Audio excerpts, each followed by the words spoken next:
Ladies and gentlemen, I have the pleasure to be here with Alex RDL, the coach of GODSENT, after the fantastic win over G2 here on day 2 of DreamHack Masters Malmö. Let's just dive right into that game. So I think one of the defining features of that game was the map pick, actually, because it was Train. You guys played Navi on Train yesterday. How did the fact that this was sort of a second time you had played Train in a row at this event play into this victory? Well, after yesterday, we were kind of, I don't know. It's okay when you lose and you feel like you've done 100%, but yesterday we felt like we were like 50. So we wanted to redeem ourselves today, and we kind of knew that they wanted to play us on one of like Train or Overpass because they have the opportunity to watch us on it. But we knew that, well, if they want to watch our T side from yesterday, then, well, have fun.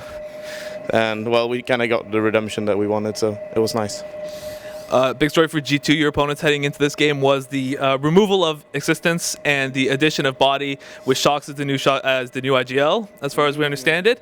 Did you sort of sense the lack of, Existence's influence on this game when you were preparing for it or in game? Well, I don't think they've ever played an official with Body on Train, so that was one thing that we had like going for us. And they didn't play as structured, I think, or as they usually do. It was a lot of just go as 3 and do 1 or 2 smokes and just ham it, and I think that was their game plan, to just go on their aim. Unfortunately, we are a team which have good aimers as well, so we just aimed back and won the duels, so it was nice. Now, in the light of that win, you're now going to take on the loser of the Navi Counterlogic Gaming match. Now, considering you played Navi yesterday, let's start with them. Obviously, for them, they had Stark standing in. He had a pretty good game. You said there were some aspects of that game that you weren't exactly happy with. Can you sort of pinpoint what needs to change if you take on Navi again?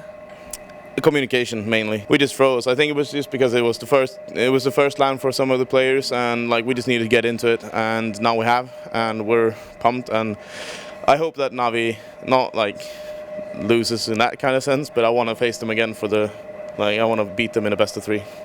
And your other potential opponent is the Americans, Counterlogic Gaming, who have had a strong run of form, basically leading up to the major, top 8 of the major, and now here a potential facing for you guys if they lose. So what do you think about CLG as a team?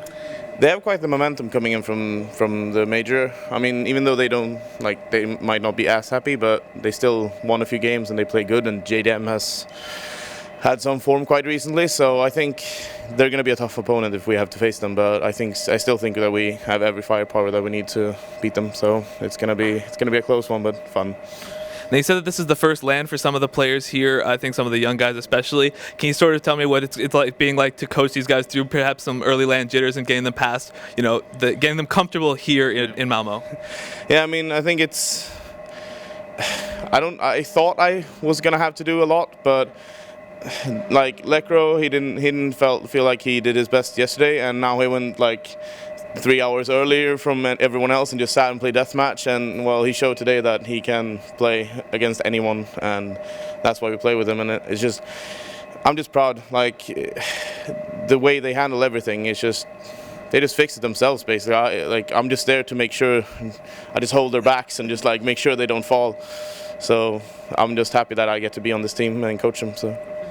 Now, I think one of the interesting dynamics potentially on this team is between you and Pronax. Obviously, Pronax from his time on Fnatic and before, a very well-regarded in-game leader. What's sort of your relationship with him when it comes to coming up with strategies and leading the team in-game? Well, I've been playing with him ever since DreamHack started, basically, in a team with all other players. So, like, I know how he thinks and he knows how I think. And I mean, we all have different opinions about everything, but every time he's stuck, I'm there to once again just push him a bit and just make sure that, hey, you can do this or you can do that. And I also love to sit on a server and just throw smokes all day, so he thinks that's nice as well, so I come up with all of that stuff as well, mostly. Now, this is GODSENT's first LAN under your new name. As a member of this organization, sort of what would a top performance or strong performance here mean for you guys as an organization and you personally? Yeah, it would be huge. I mean, just this game feels like we've achieved something, and like it's a learning curve. Like we're still a new team, and we just want to take everything we can from this tournament. Both the fact that they get to play on LAN and just get to play against good teams in official matches. And if we can get out of the groups, that would be amazing. That is our first goal, and that would be huge for the organization as well.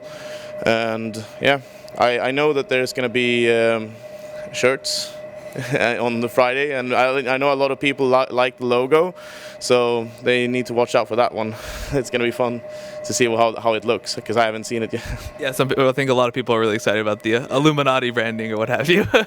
So I think we nailed it on that one. yeah. So I just want to quickly close on a subject that's been floating around the CS:GO community a lot, and one that Pronax has had experience with, which is the whole ergonomics, wrist hand issues and stuff like that. So obviously Olaf, another very well-regarded Swedish player, sitting out this event, and as a result Fnatic not being here. So as a coach and a member of this organization, and as a somebody who's played very closely with Pronax, who's dealt with this sort of issue before, does this sort of stuff and awareness going around the community, how does that affect the way that you approach the team and make sure that everybody is healthy and at 100%?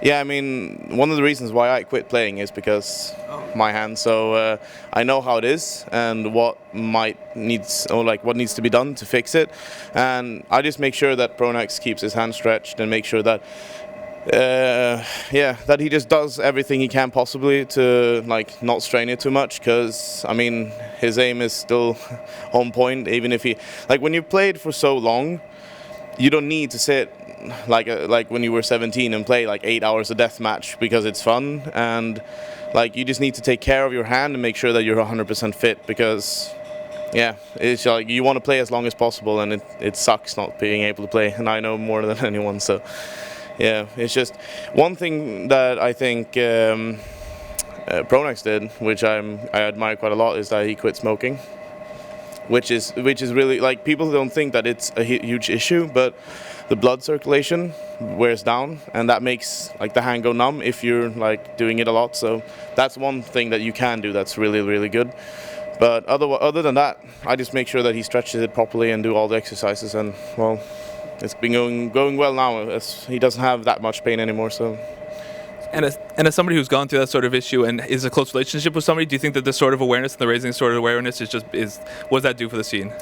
Yeah, I mean, it's huge. I mean, with we in Sweden and in Norway, I think we even have schools who have a Counter-Strike education or esport education now, and I think that should be one of the main issues that they bring up to the younger people, that it's not just about which mouse you play because it's cool. It's also what fits your hand the best, and how do you sit, and what posture do you have. I mean, obviously if you sit in a certain way it's fine, but then you have to do certain countermeasures to make sure that 5 years from now you can hold a mouse still. So I think that should be brought up quite a lot, and there's some guy on Twitter posting a lot of articles on Reddit, and I think it's nice. It's really nice. Well, a best of 3 tomorrow to look forward to, and I'm sure a lot to prepare for as well. So I'll let you go, but thank you so much for taking the time to talk to me today.